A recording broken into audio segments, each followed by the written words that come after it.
you can't just be in the phone book and A1 storage and you're leading the phone book, and it just doesn't work today. Right. And in most cases, we don't even need a phone number on the freaking thing.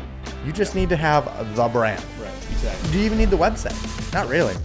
Welcome back to Unfollow the Herd Podcast. My mission is for you to become the 1%. And by doing that, I'm trying to bring you guests, which is a guy that works very closely with me, different insider perspectives. How do you become, financially achieve what you want in your dreams? Like, how do you actually become the 1%? There's a lot of people sitting, I literally just did this with my kids, sitting in the rat race of the, 99% just don't know how to actually escape and hit financial freedom.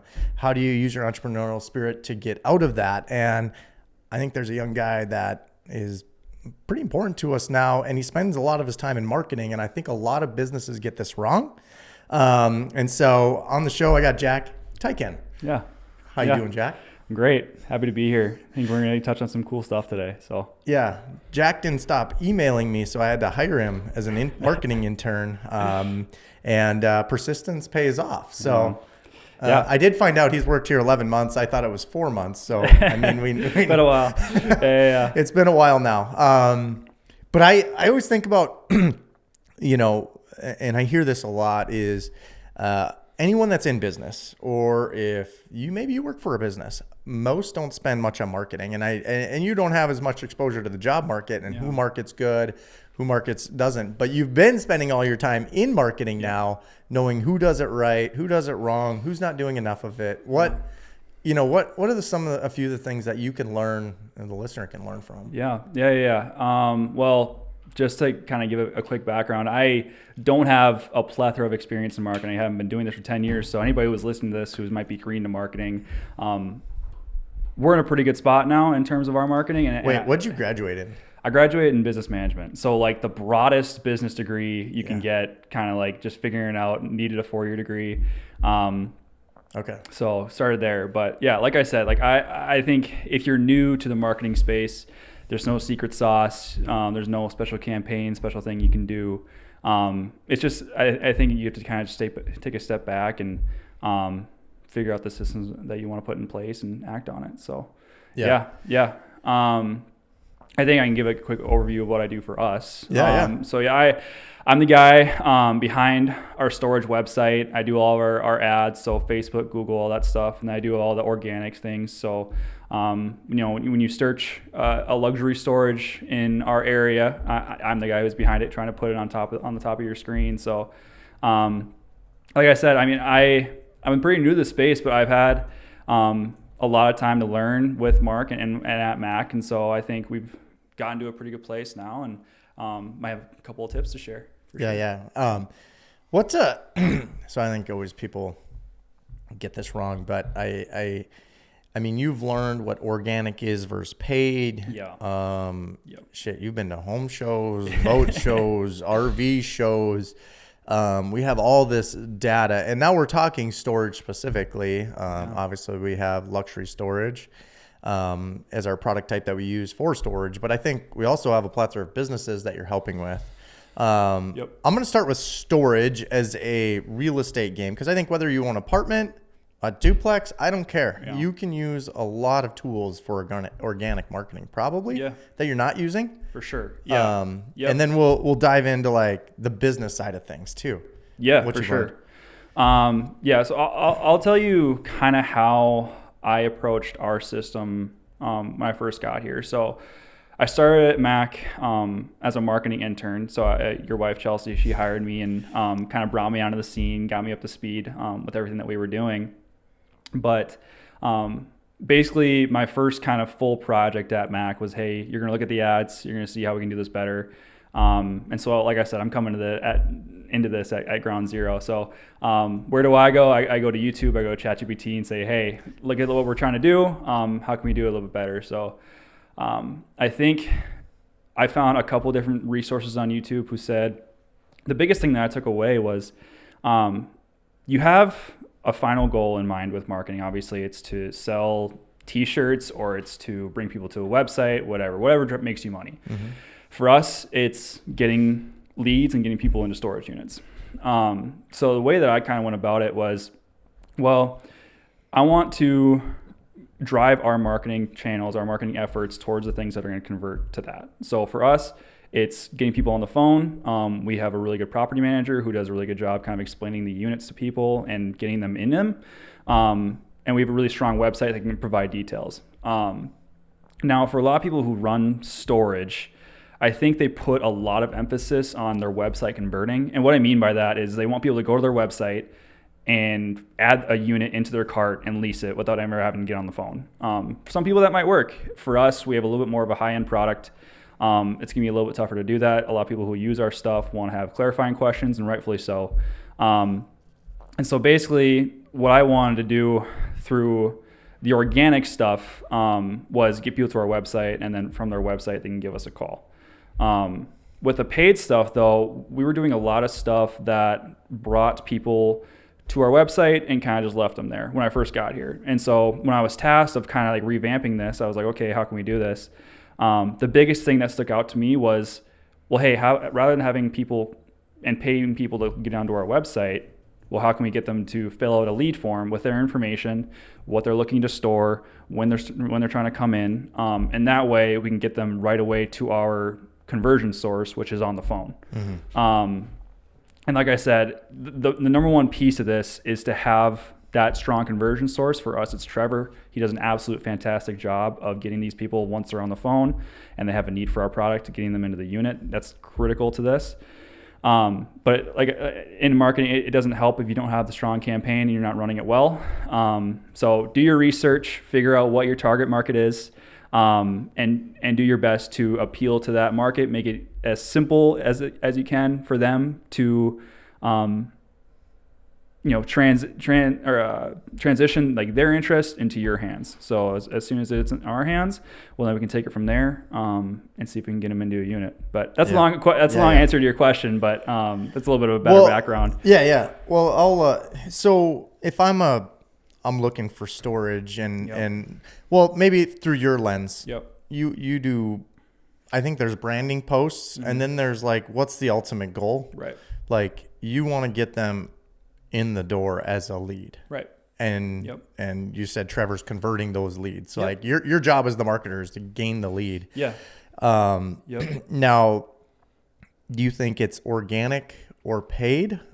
Organic's going to be free everywhere, just a lot more sweat. Yeah. That's a huge topic though, especially right now with all the AI stuff going on. So you want to have a good mix. Okay. I think one of the things that is important for us to know with a higher end product, you're more so capturing interest for our product rather than creating it.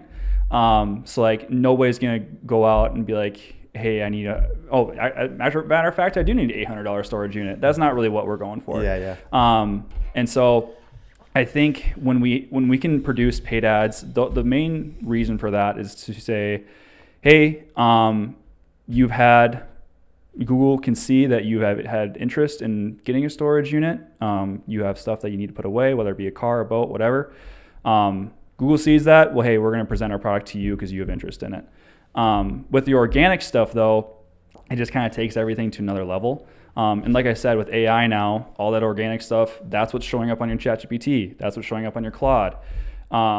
And so if you don't have that dialed in, well, then you're probably going to be lost in the rat race with everybody else trying to figure all this stuff out. So that organic stuff is going to be everything that's on your website, everything that's on your Google business page, all that crucial stuff that appeals to your target audience. So for us, the best example I can give, like Lake Okoboji for us, that's a huge facility.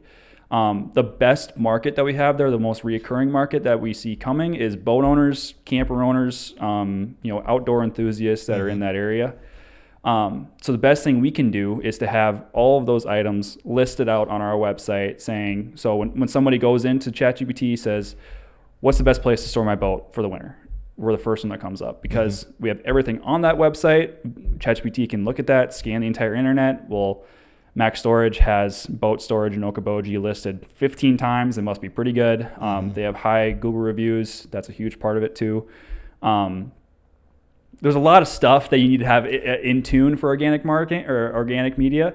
But like I said, it's more so a process of getting those systems in place and then just kind of fine tuning them, checking on them. But like I said, it sounds real complex, and I'm sure I'm making it super complicated, but I think it's not as hard as it looks. Well, I mean, one, you got a website and you're trying to gain traffic from Facebook, Google, AI search. Right. Now, maybe I might ask you later which one's the best and which way to approach each one, because that you've learned. But I think with any of these storage sites, I don't think people spend enough on marketing. And I think that's where in business, like most people, like if you want leads or your business is hurting, if I'm the accountant, and I don't really agree with accountants, I think most people know that, they're just more black and white. They need to know exactly what is coming from marketing. I spend most of my time in marketing today. Jack spends a lot of time in marketing. He didn't think his life would be here 12 months ago. So, I mean, I think it's so important for credibility and for the way the internet sees you. I think people, when they Google my name now, and I wasn't always getting leads. I do get leads now, but it's such an investment that you have to hit right, because you can't just be in the phone book and A1 storage and you're leading the phone book, and it just doesn't work today. Right. And in most cases, we don't even need a phone number on the freaking thing. Right. You just need to have the brand. Right. Exactly. Do you even need the website? Not really. They're going to type in, what does that say? Mega Mac? Yeah. I mean, that's a huge part of our leads for sure. Right. So go to Google, see what Mega Mac says, and then boom, it brings them to the facility that they're nearby, whatever. Yeah. Google does its own magic. Yeah. And that's the importance of having a brand, I think, too, right? Like you have all those different channels. So when people see you, they see your logo, like they can easily equate that to Mega Mac, to Mac Construction, all of those different things. And I think once you have the positive message that we've been spreading on all of our different campaigns, well, then anytime they see any of our products, it's just kind of like a positive reinforcement.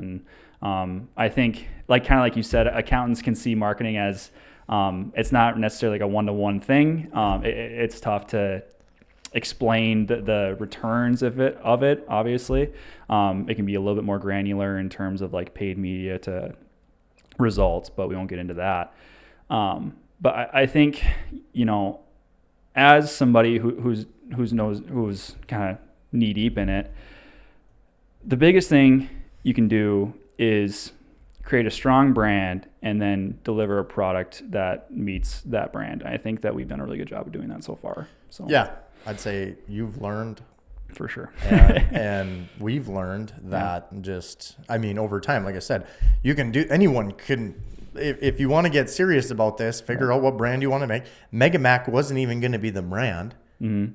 I would say 2 years ago, it was like, what are we going to name it? We're going to name it something. Obviously, we kept it something that goes with our Mac entities. But anyway, it's definitely creating a brand. Spend more marketing. I promise you, whether it's a cost per lead, figure out where the cost per lead, because I think that's one KPI that's probably your main KPI. It's a huge one. Yeah. Yep. I think, as I was kind of learning through this process, I was trying to figure out one thing I can anchor my success towards and really check in on and hold myself accountable to. And I think with the paid stuff, cost per lead is the best one that I've seen so far. You can go to cost per move and you can go to everything like that. But I feel like for us, the lead part is such a determining factor, because like I said, if we can get them on the phone, I think that we have a really strong chance of getting them converting. I think we have a really good team who's able to do that. And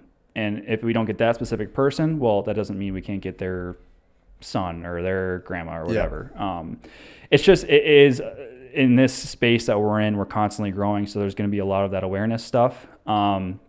But continuing to put a good face out there is huge. I think we've been doing a good job of that. Yeah.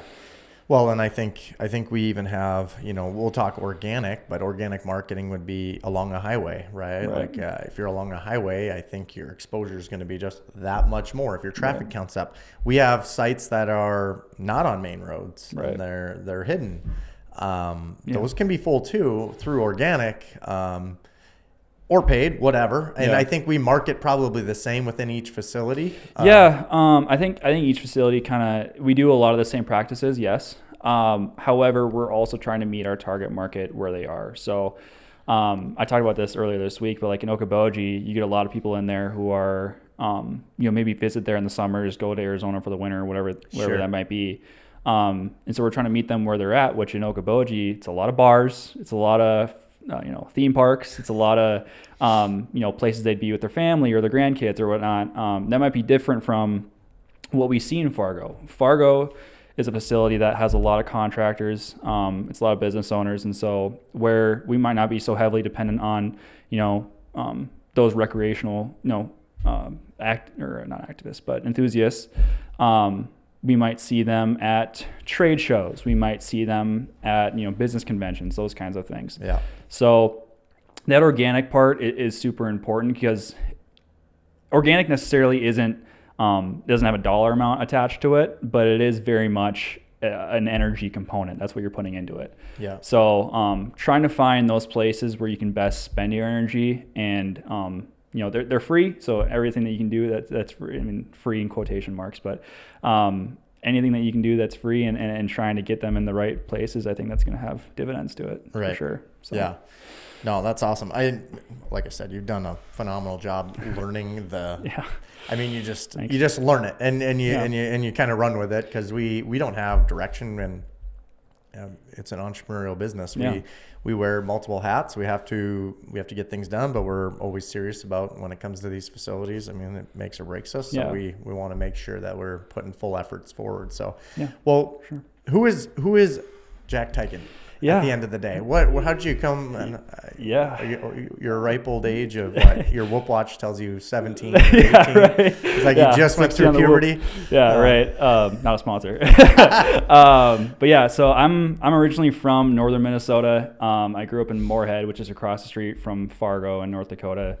But grew up there. Always had kind of an entrepreneurial mindset. My dad was a business owner, and so I got to kind of look at what he did. He when I was 6, we would go downstairs and watch Shark Tank on Tuesday nights. He'd bring down the whiteboard and be like, "This is what equity is. This is what proposal is. Whatever." That's awesome. But anyways, I came up to Grand Forks, played football, and went to school at UND. And so got to meet a lot of really cool people there. Got to develop a really cool skill set of it's a lot of grit to do that. It's a lot of you have to be all into it. So I think the other part of that was just meeting so many different types of people and meeting so many different cool people, whether they were on the team or just in the community. That's the nice thing about Grand Forks is the community is all for UND.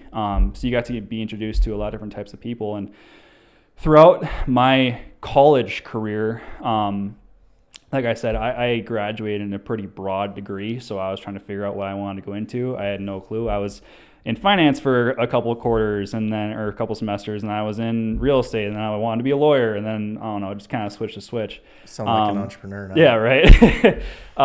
So I think once I was coming out of school, I got a little bit more serious, and I was like, okay, what industries do I want to look at? And real estate kind of piqued my interest. I knew it's one of those things that's recession proof. I think that there's always going to be a need for it. And if you can be really good at it, well, you're going to have that much more value. So once I was like, okay, I want to look at real estate. I looked into like the industrial flex space kind of media, which is a little bit like we do. And so I looked at a couple different YouTube channels and started like diving into it. Like I was spending 6 to 8 hours every day. I'd watch it on the treadmill at the gym. I would listen to podcasts about it, whatnot. Trying to figure out how I can make my way into this industry.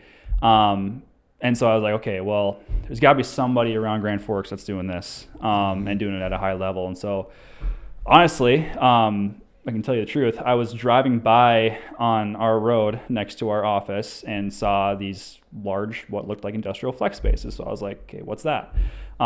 Basically got tied into your LinkedIn, connected the dots.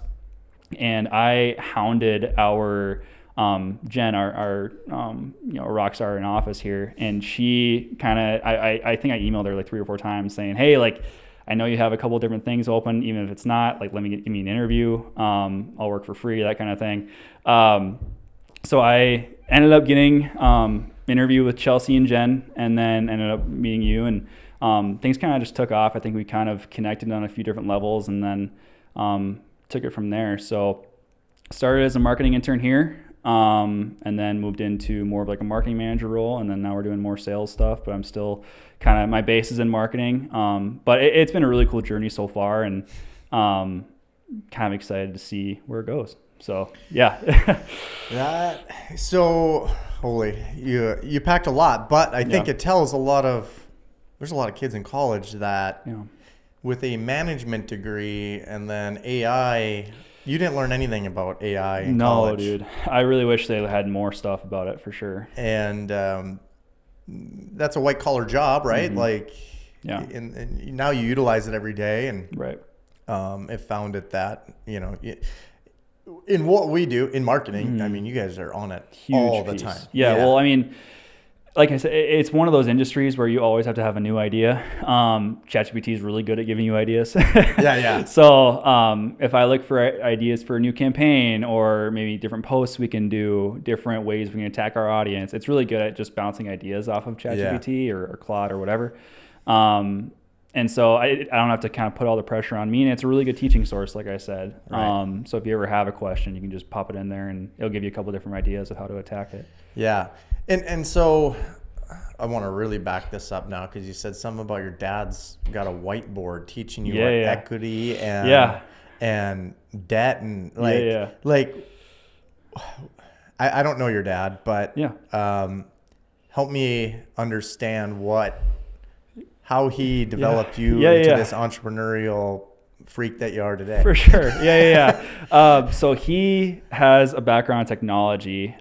He grew up in a lower class family in Moorhead, on the north side, and he was in a tougher neighborhood growing up. Was trying to figure out, he's like, hey, maybe there's something else to this. And so got out of college, started working at Great Plains, was in the technology sector there, and he had this idea to do more of a marketing thing. Basically, it was during the .com era, so he's taking businesses, putting their business online as like a consulting type thing. So he started there and did it kind of on the side, and then it took off a little bit, where he's like, hey, maybe there's something to this, and so brings it to Great Plains, says, hey, I think I'm about starting this business. Great Plains tries to hold him back, saying, we really want to keep you here. And my dad loved it, had a great experience there, but he's like, you know what, I'm young, I don't have a kid yet. Figure I'm gonna take this chance. So he did. Well, my mom was pregnant, actually. So she said, figure it out. So I ended up starting the business, going full at working 80 hours a week, and then actually had a health scare a couple years into it. So that's really what unlocked kind of the next level for him. Okay. He started, trying to navigate this new world of entrepreneurship. And then once he had a health scare, he was like, all right, well, it's full go now. Ready to kind of attack it, and there's nothing holding him back. So ended up building a business. He sold it to a publicly traded company in Fargo. I think probably 6 or 7 years ago. I was a sophomore in high school. Okay. But just throughout that entire process, I got to learn so much from him. He, like I said, we would sit down and watch Kevin O'Leary on Shark Tank, and when he wanted to ask for a royalty or ask for equity, and I'm 6 years old, wondering like, what's that? I want to watch Train or Cars or whatever. Yeah. He would kind of be like, yeah, we'll get to that, but kind of just circle back into Shark Tank.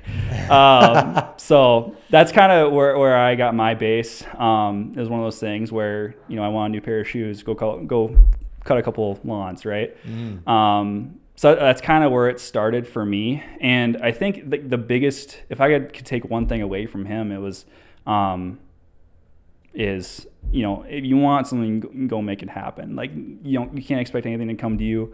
And so that's kind of how I wiggled my way into Mac, was like, hey, like, I understand you might not have a place for me right now, but you give me a shot. And it's about getting into the room, right? Yeah. I think he's really good at kind of bringing that to me as a kid. Yeah, yeah. No, I like that. Yeah. Well, we do a lot of making it happen. I mean, that's, I think every entrepreneur has to say that word at some point in their life. But yeah, you definitely have, as your dad did. I mean, there's no one coming to save you is usually the words that I hear. And I tell most business owners that, like, it's bad, make it better. You know what I mean? And it's getting better, and it's going to be hard, and it's going to suck.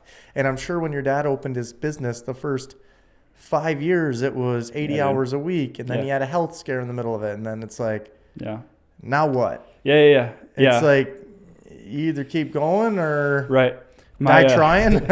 Funny story about that. So like I said, he started, Sundog was the company. And about 2-3 years into it, my dad never told my mom what the offer that he got to stay at his former company. So he never told him the amount of money that he threw at him. Eventually told her like 2-3 years into it, was probably like, I don't know, equivalent to like $100,000 a day. I don't know what it was. Sure. But eventually told my mom, and he's like, we'll go to the lake, and he's like, that's the one time your mom ever punched me in the shoulder was when he told her the offer, because it was a scary time for them. You know, he had a 1-2-year-old baby, and dang. But like you said, nothing's coming to save you. You got to figure it out now. Yeah. So it is cool just to kind of have that background for sure. Right. Because that's the way that he kind of attacks everything. Is you might throw yourself into it right away. You're gonna do a lot of learning experiences, but like you said, and there's only one way forward. So you got to go through the mucky water and figure it out. Yeah. For sure. That's awesome. No, that's a good story. I just want to circle back, because like, your dad's watching Shark Tank with you? It's like, my kids are actually, we do watch that, and they get into it. They have some of my blood, so they're just like natural. I think as entrepreneurs, you're just naturally curious. For sure. Like, like you trying to work here, you're like, damn, what are these big storage containers? What are they doing here? And then somehow you get to my LinkedIn because of a drive-by, which is crazy to me. But once you follow me on LinkedIn, you can't unsee me, probably. You're everywhere. Because I'm the one posting every day. So there you go. Marketing, personal brand could be the next big thing. I think it's big for everybody. I think that's where it all heads to. Yeah. I mean, like I said, it's all connected. So I think, and this is before I got here, but I think Mac has done a really good job of connecting everything. And that's something that we've talked about recently, is making sure to keep that brand intact. Because if we can have a good construction company, and it's highly thought of in our community, well, that connects to our storage, that connects to our drilling, that connects to your brand. And there's nothing better in business than having people have a positive connotation with your name, right? I think we've found that for sure. Well, I think anyone listening to this, I mean, whether you're a student coming out of college, this is really how you need to think. Like, and he didn't know which way he was going. I mean, graduated with a broad degree. I would say I'm not as smart as you yet, but one day I will be, hopefully graduate college, but not today. But anyway, I mean, just your journey of like how you found the path.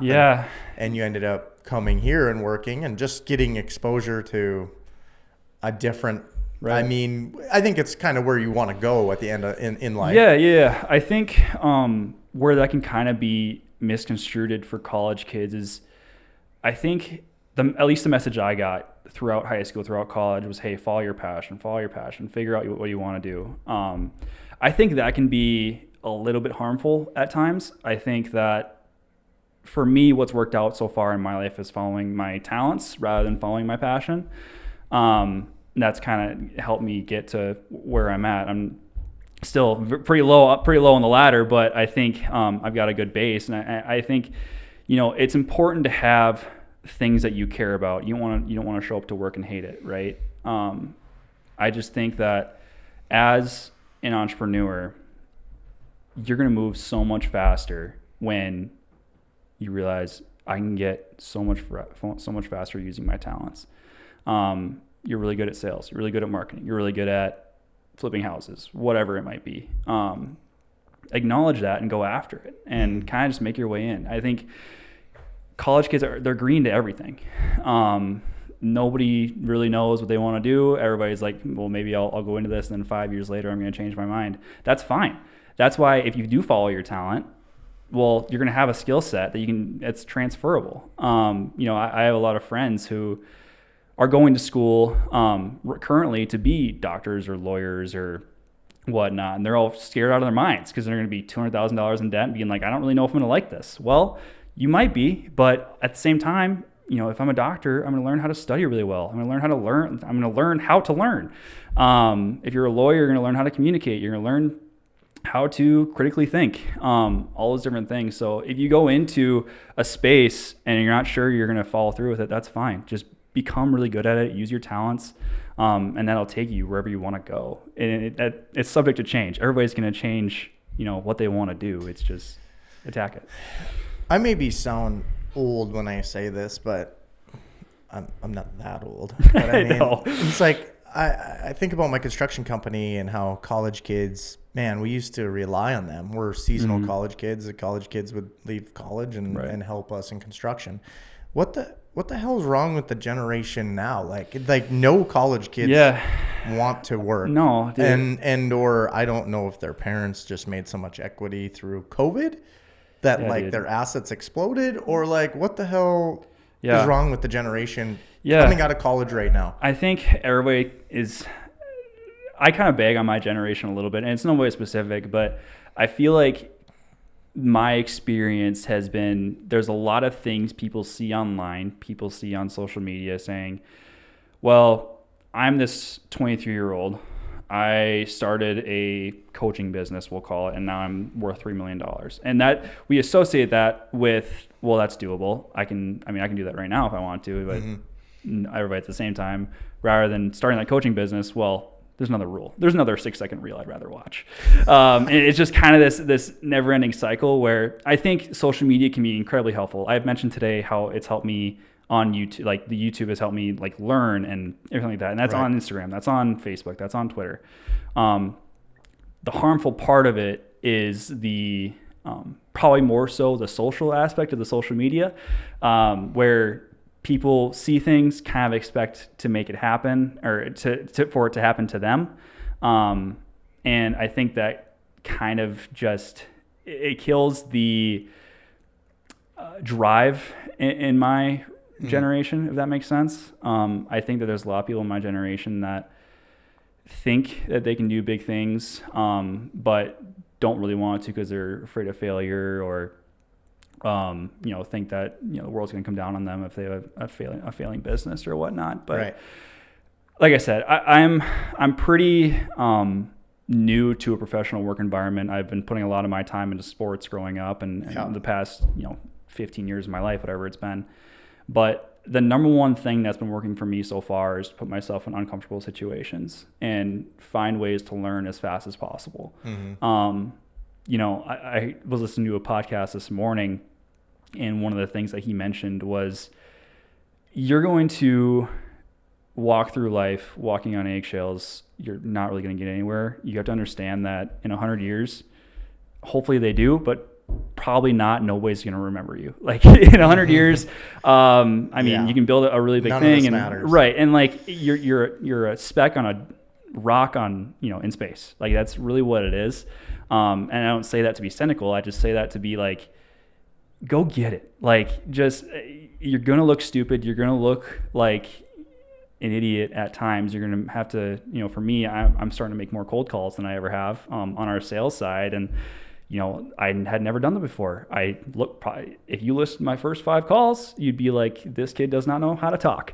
But it's just one of those things. Part of being an entrepreneur is, living life like nobody's watching, and not being afraid of looking stupid. So it's a huge part of it. Yeah. And I just, I think I don't know. I think they're leaving school and they're not ready to leave school, or I even think of the athlete part of yourself, because I'm guessing as a D1 athlete, sports had to be a big part. You didn't just get to that school without doing something significant. And I even worry like my kids, they love volleyball and basketball. I said, it's fucking great. But Yeah. it's also not like my wife could probably punch me in the shoulder here, but it's like they're not fucking going pro. Like they're not. They're absolutely not going pro. Yeah. I don't even know where you go in volleyball. You don't go anywhere for Yeah. the most part, right? Like, and so it's like trying to teach them things other than that. Sports is a big thing growing up. Yeah. Excited to go to all their little games and whatever. It's like, I know hockey's a big area for us, but it's like, and these families they mortgage their houses For sure. to get their kid through. That's great. And some parents could probably go completely. I mean, this is probably a hard topic, even between husband and wives who don't see their son going to the D1. Yeah, he's going to be a UND star. It's like, to be a UND star, you got to be elite in hockey. But even in football, you got to be very good at football. I mean, I don't know. So I sometimes just wonder, it's like these kids are so competitive in sports. Sports is super competitive. And it's like, you have to put all your time into that or you won't continue to play. Yeah, and I think... But now you're done playing football. You're not planning to go draft or... Yeah. Like, no, I'm done. What do you do now? Like, let's play pickleball with the boys now. Exactly, yeah. No, that's exactly right. But I think my sister... I have two older sisters. Okay. And they were never really the team sports type, neither one of them. The other one, the oldest one was a figure skater, very like... doesn't love team environments. The middle one wasn't really much of a sports person. So I think what my parents did really well, and something I'm going to continue to appreciate, is they knew that we were passionate about something and they didn't really care what it was, as long as it wasn't harmful or something. But they didn't really care what we were passionate about. They just wanted us to be passionate about something and work really hard at it. Because I feel like, off of what you said, there's just so many different lessons that can come with that. For me in sports, it's so easy to be, relative to the business world, because it's, hardworking, grit. We're learning how to be uncomfortable, that kind of thing. Take coaching. So that's huge. I think that those skills are so applicable in any part of your life, but you don't have to get that through sports, which it's great that your kids love sports. I hope that they continue to play them and they're going to be phenomenal. I mean, look at what your daughter's doing on Instagram. Like, she can jump like higher than I can. But I think that when you have somebody in your corner who, like my parents were for me, not necessarily pulling you forward into a sport, but more so pushing you into something that you're really good at and something that you want to work hard at. I look at, I'm not a parent, but I look at some kids who maybe grew up into situations that their parents kind of had planned out for them.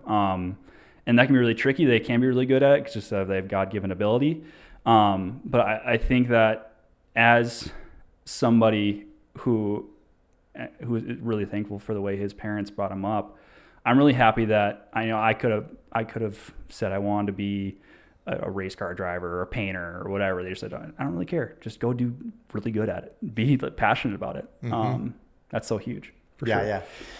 Yeah. And I don't need to, it's just different. And I think it is. I think you do learn something coming out. Like, if you're going to stay in a D1 college sport, I mean, I swear some of these, North Dakota's one thing, but like the SEC, like, as a coach to get scrutinized, and those players, it's like there's microscopes on all of them. It's almost worse than the NFL, I would say. Well, now with the money, it's worse for sure, because these are 18-year-old kids that you're signing contracts to, expecting them to perform when they're 18 and they never played college football before.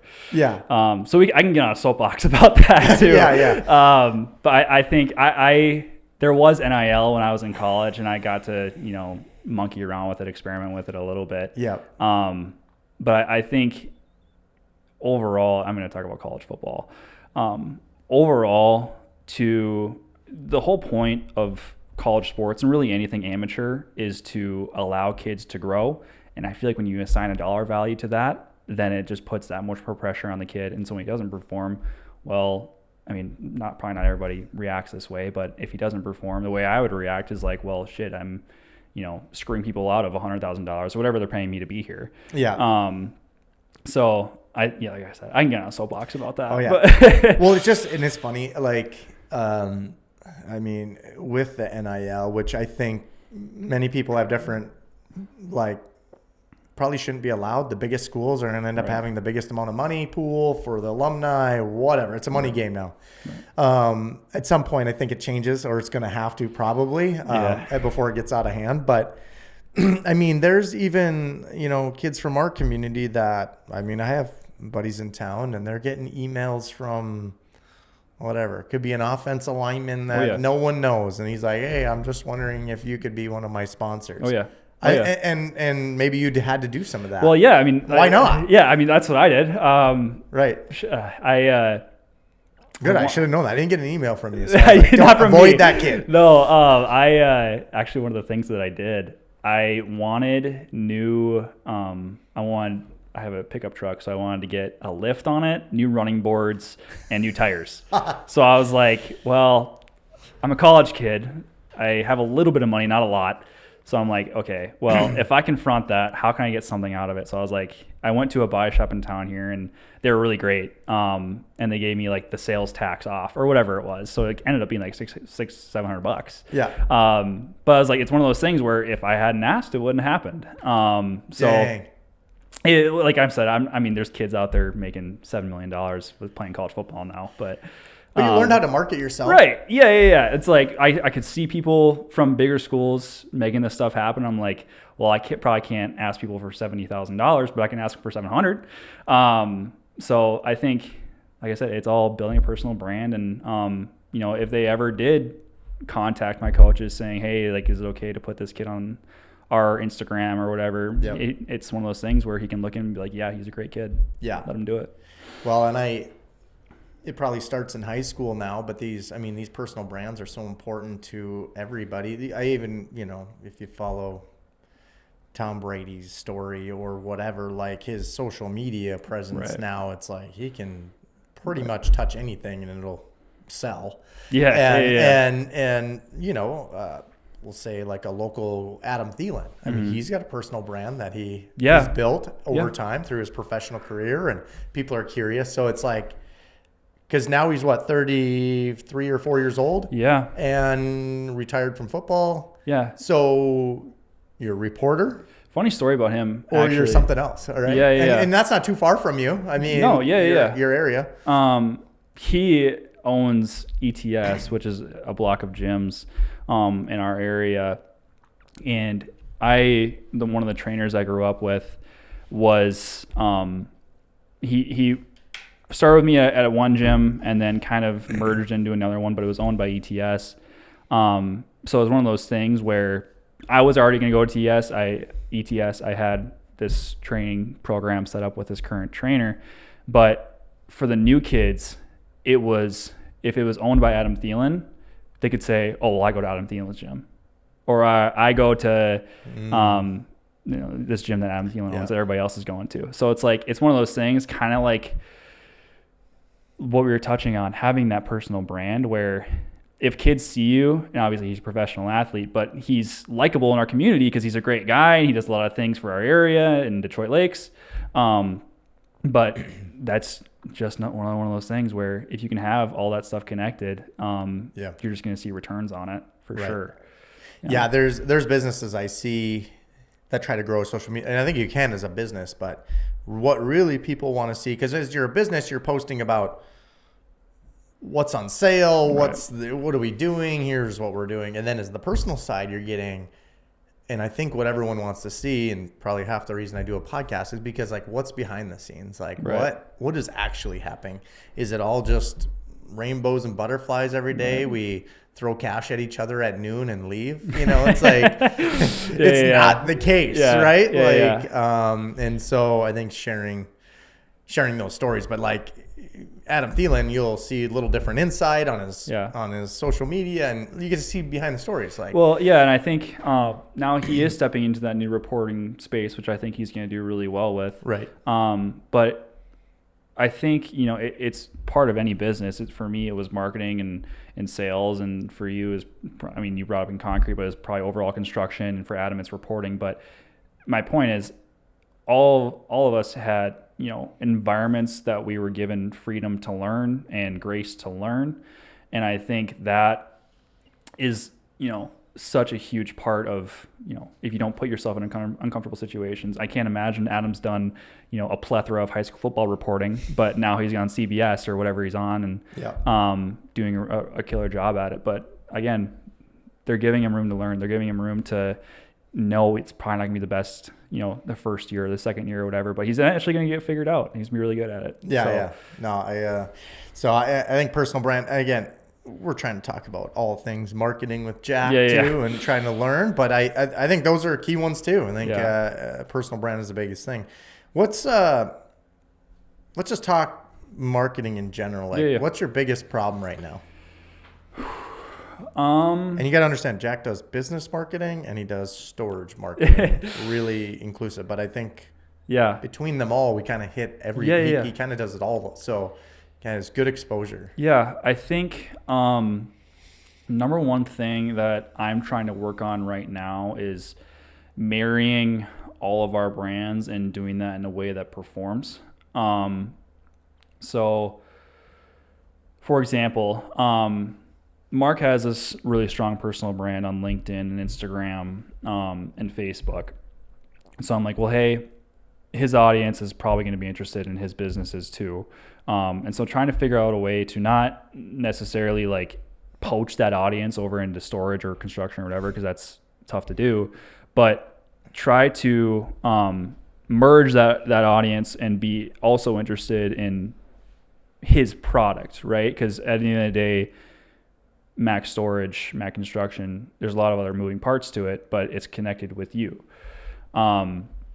So I think the biggest thing I'm trying to navigate right now is having our brands perform in a way that's synchronized, I guess, if that makes sense. Having,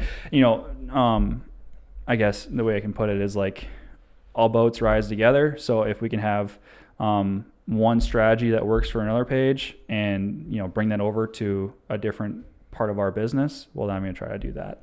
So it's a roundabout way of answering your question. But I think we have a pool of brands, and now it's trying to figure out how we can bring them all together and have them perform together. Does that make sense? Yeah. Well, I think we're so vertically integrated that how do you leverage the other eyeballs, more or less, into converting them eyeballs into leads in different spaces. Yeah. And I think I can think of another one. I think the biggest thing that I'm trying to do right now is navigate the AI space. ChatGPT is being used as a search bar now more than ever. And so it's a space that I'm not familiar with. Not a lot of people are. So we're all figuring it out together. But trying to figure out a way to position our brand and be one of the first ones that takes advantage of this. And so when people go on to AI services and look up, use it as their search bar, to make sure that we're one of the first ones on there and we have a good presence on that. There's a couple different ways I'm going about it. I'm using AI itself because I feel like it would know itself better than anybody. Using YouTube, using Instagram, trying to figure out kind of the best way to go about that. But it's a new space for everybody. So trying to get as much information as I can. my kids, I'll ask them like, hey, where do you go search? Like just with their phone or whatever. Like I only have one daughter that's on it, and she'll use ChatGPT and say, it's almost very Googled questions that she's probably asking it, like, what is this song with lyrics? What, how to make applesauce? I don't know, whatever. Right. And I think, okay, great. I said, because they'll come to me and they're like, Dad, I need money. It's like, and my answers are always like, well, let's figure out how you can make some. Right. And, Dad, 12, like, can't work yet. Need $20. Got to go to the basketball games and buy candy, or whatever. It's like, I'm not really interested. And not buying candy. Yeah. They often go to Mom because she can't believe I won't give them money. But anyway, it's like I want them to think critically. Yeah. Especially when they're bored in the summertime, and they go. So now it's like Now I want to them, because where Google isn't, Mm-hmm. I think Google's got Gemini now, so now everything's AI integrated, but Right. they're going to ChatGPT and they're asking not only homework questions, because I promote that actually. It's like, Yeah. it's a tool. Yeah, for sure. Like, 100%. And 100%. we don't have to learn the hard way. Let's just learn the smart way. Right. But like, okay, tell ChatGPT who the hell you are. You're a 12-year-old girl. It memorizes a chat, right? I'm a 12-year-old girl. Mm-hmm. My dad's an entrepreneur, whatever. Tell it some different stuff. Yeah. And I need to make $100 a week Yeah. to fulfill my Sephora orders. Yep. And here's what I got in, there's a lawnmower and whatever. You can tell it whatever. And Right. or just tell it very broadly and it'll come with a bunch of different ideas. Oh, yeah. So then it's just like, oh, geez, well, Yeah. I guess. So anyway, it's like trying to get it asked questions of, you got to teach it, but. Yeah. Well, I feel like the only time I ever use Google now, and I really only ever use it if I'm looking up like something specific, like this specific body shop or hotel, whatever. If I do any other like extended answer machine, I'll put it in ChatGPT. So it is such a huge thing. But to your point, there's more resources now than ever to like figure out new ways to make money. It's like the biggest way that I've thought about it. I'm sure it's a really good resource for everything, but for somebody my age who's like starting from ground zero, like your kids are, I think to not use that as a resource, saying I have a lawn care business, I have a photography thing, whatever. Like you can just put what your current situation is, say, hey, I want to make $100 more a week. Well, it'd be like, do this. Yeah. And then it's up to you to implementing that system. Right. But 100%, that's totally accurate. Because they can never think of an idea, and it's like, hey, it's right there. There's 10 of them. Right. I mean, do you want 20? Ask it for 20. Right. I mean, it's just going to get further out there. So it's like, they don't always like to hear what it says, but like, yeah.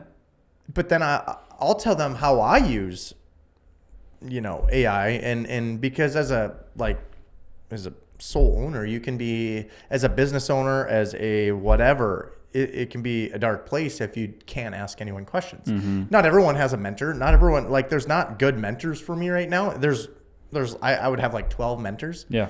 And I don't right now, but I use AI as my mentor basically, and I input my situation into it. And I mean, I'm on this thing all day, not all day, but for a lot of the time, Sunday. Yeah, it's such a good like rebounding board. Yeah, for sure. And I wish everyone would say, "Hey, I'm the CEO or I'm the president of this company, and here's all my situations." And like, dude, if I just came into a company, if I was in your position, I would like type that in and be like, "Here's all what my boss is facing. Let's see if I can like, how do I solve some of these?" Right. And talk about a way to get a raise. I was just like, if I was an employee for a company that's hurting, or you'll hear it from your boss, every business right now is a margin crunch. There's things happening. It's harder to make things work. Yeah. Everything is fucking hard. Yeah. And it's going to be. But if you type it in to like you or your own boss, right, explain the situation, like, right. Yeah. Provide value. Yeah. And 100%. I was like, wow, I wish everyone could see this type of stuff. Right. And it doesn't put fluff in there. Yeah. It just kind of tells you the way it is. Yeah, for sure. And this is where you're sucking. This is where, whatever. So but I mean, yes, super powerful stuff. Spend a lot of time on it. 100%. Yeah. But yeah. Still learn how to critically think. Put your phone down every once in a while. I think, kind of like you were saying, if you're new into any area or you just need help navigating anything, it's such a nice tool. Oh yeah. Just to, like you said, just rebound ideas. If you need more ideas, I'm sure it'll help you with that too. Because a lot of times I just throw random stuff into it and not really give it much direction, and then it'll kind of feed some ideas back to me, but I can use kind of that base and just take it to where I want to go.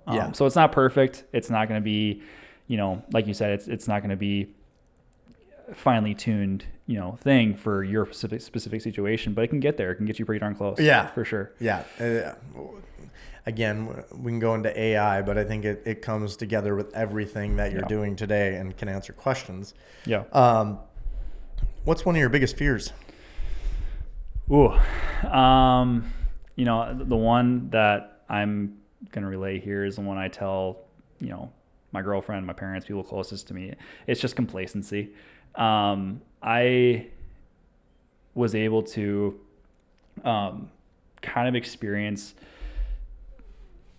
many different ways of life. I get not, and I'm kind of butchering this, but like, I feel like the biggest thing for me, I would be most frustrated and lost if I felt like I couldn't do any better, or felt like I was stuck. So I feel like that's why I come from such like a get yourself uncomfortable space, is I never want to be the person that is refusing to get better because it's uncomfortable. And that's what I mean by complacency. Mm-hmm.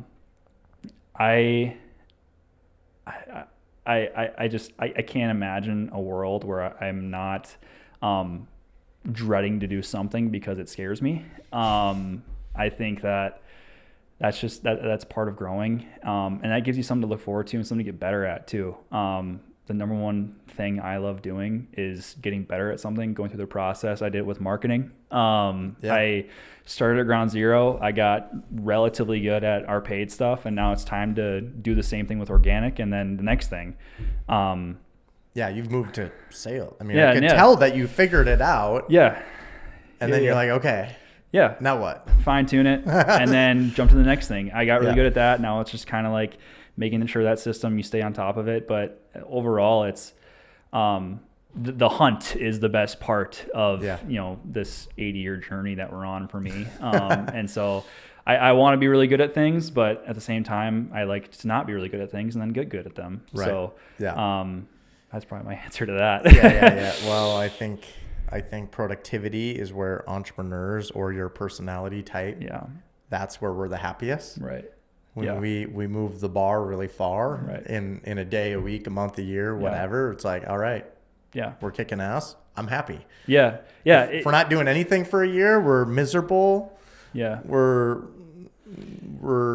fear of missing out, more or less. Like we're not doing anything here. Yeah. If you would have told me 12 months ago, I'd be watching marketing research videos at 8 p.m. on Friday nights, I would have called you crazy. But like I said, it's that's what I enjoy, is just getting after stuff, and being like, maybe this will work. For us, we're putting company money towards these campaigns, and if it doesn't work, I look like an idiot. That's fine. Yeah.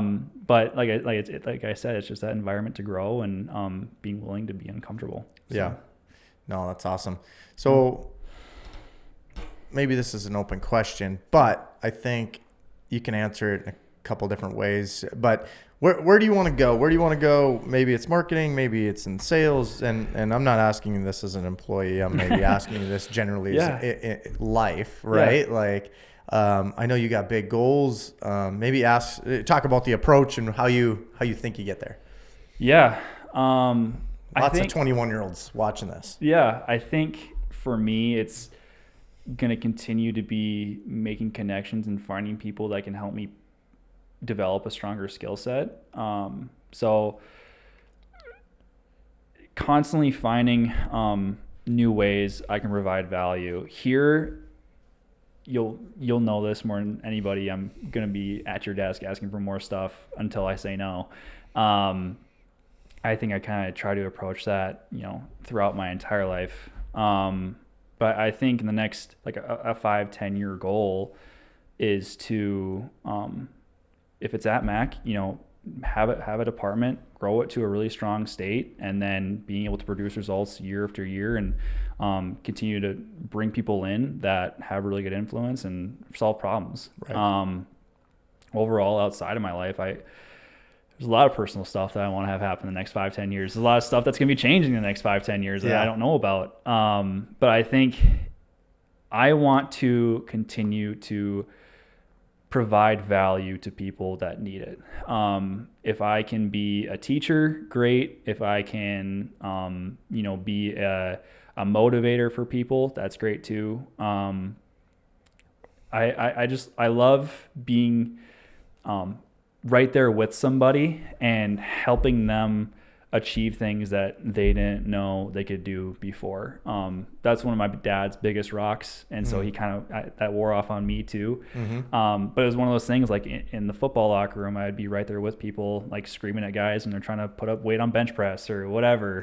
Like that was my favorite part about it. Yeah. And so whether it's in business, whether it's personally, just look to provide value, work really hard at it, get uncomfortable and see what happens. Let the swords, whatever, lay where they fall. Yeah. That's half the game, I think, for sure, of what people do. I'm thinking about someone that's listening to this. They're like, all right, you guys are entrepreneurs, you guys are marketers. Maybe someone's marketing could be a coffee shop, could be an investment firm, it could be whatever.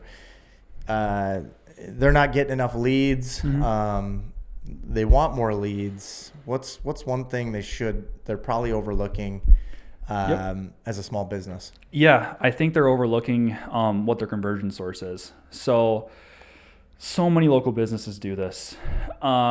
They put all of their marketing to their website because they think, well, if people are interested in my website, they're interested in my company. Therefore, if I run a coffee shop and I get people to my coffee shop website, they're going to come buy coffee from me. Well, no, they're going to look at your website and look at what it looks like and then get distracted by their next TikTok reel and then go to the next thing.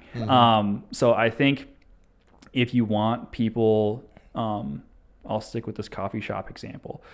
If you want people to come into your coffee shop, well, the people that are coming into your shop are probably going to go there if like you're on their way home from work or way to work or whatever. So try to find places that could be associated with that. If they, maybe that's more of a billboard thing. I'm not sure where the prime marketing audience is for a coffee shop, but basically what I'm trying to say, work back to front. Figure out, how, from your experience, how you've gotten your customer base this far, and then meet them there. Don't like put all this money into a source that isn't going to convert. Really, the only time a website is going to convert is if you're selling $5 t-shirts or pins or whatever, smaller stuff. If you're selling a large scale product like we are, it's going to have to be more of a personal connection. So that's the biggest thing. That's the best advice I could give. Yeah. Well, and I always think like you got Starbucks, right? Yeah. In the coffee shop world, the prominent player probably everywhere. Yeah. Don't need many Facebook ads. I don't know that I've ever even seen them. No. I mean, I found them on Google. Yeah. And they're definitely not bringing you to their website. Yeah. No, I don't even know if they have a website. Right. Exactly. Yeah. Doesn't matter. But then, you got probably Caribou, which is up there. There's plenty that are up there now, I'm sure. But like, then this 7 Brew one came to town. What's their approach? Let's say this is a small coffee shop looking for a reoccurring. Oh, I have a really good spot for that. The Memorial Union of a college campus. This was they were opening right when I was coming out of school. So I would walk through the Union and get, 3 cheeseburgers every day, whatever I would do. And I would see their posters and stuff everywhere. 7 Brew? Yeah, dude, really? all the time. So like that's what they did though. They saw their audience. It was a lot of, college females, people that are going to continue to create business if they deliver the right product. And they met them where they were. And that wasn't a huge expense for them. They probably put a lot of money into, maybe for them that is Instagram, maybe that is TikTok. I'm not sure, but I think that so many people overthink it and create all these different like channels and like, well, maybe if I get them here, then get them here, whatever. No, it doesn't have to be super complicated. Just put all your ads in the places where your audience is going to be and get them to convert. So yeah, it's a simple game. It's a simple game. I think the key, what you just said at the end there. It's like put them where your customers are going to be. If you're a failing coffee shop, you can print a lot of copies and hang a lot up and figure out where your customers are hanging out and get your sign everywhere. Sure. So anyway, that's dude, another freaking, that was money. I think that's awesome. So how do you learn more about you? I know, we have all our entities that we use. If someone's interested in talking to us about marketing and what we've learned on the storage side or the business side, happy to help. You can reach out to us. For sure. I don't know how they reach out, John. The info email probably. Yeah. Is the best. info@maccapital. Yeah, I'd love to have. GF.com. I'm always down for a coffee chat. Yeah, so there you go. info@maccapitalgf.com. No matter where you're at, we could probably help you. We have a lot of different KPIs, a lot of different things that we go through. But Jack, how did they hear more about you? Maybe they want to follow you. Where you at? Yeah, I'm on Instagram, LinkedIn, Twitter, all that stuff. So everything should just be at Jack Teiken, Teiken. Not sure, I don't post a ton on there. I mean, probably more active on LinkedIn more than anything. But yeah, if you want to learn any more about me, that's where I'm at. There you are. Sure. What does Unfollow the Herd mean to you? Man, I think it's what we've been talking about. And I think it's just getting uncomfortable and doing things that other people won't because it's scary. That's something that's been continued to it's been drilled into me ever since I started working here. I think it was like a year ago I started, and that's why I look forward coming to work, because people aren't afraid to get uncomfortable, do stuff they're not used to doing, and do it at a high level. So I think that's a perfect summary of what Mac is, for sure. It's awesome, man. Appreciate you having you on, man. Yeah, thanks for having me. See you. See you.